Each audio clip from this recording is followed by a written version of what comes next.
Hi, this is Michelle, and in this video, I'll make Jin Ramen mild and Jin Ramen spicy. I'm starting with the Jin Ramen mild.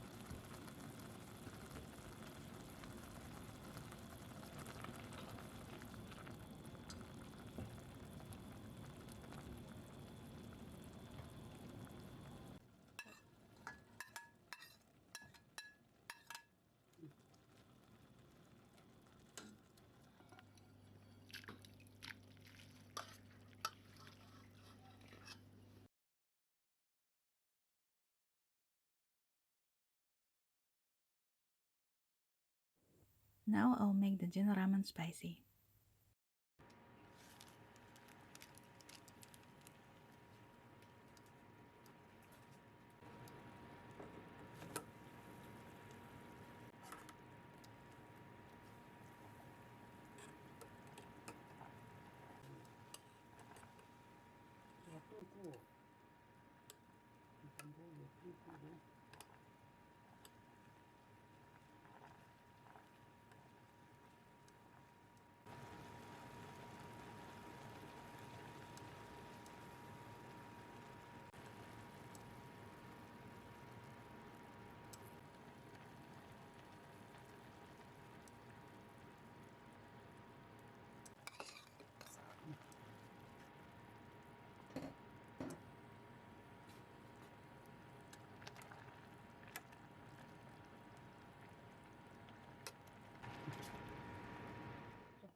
The noodles have a springy texture, and I like the soup, which has a spicy mushroom vegetable broth flavor.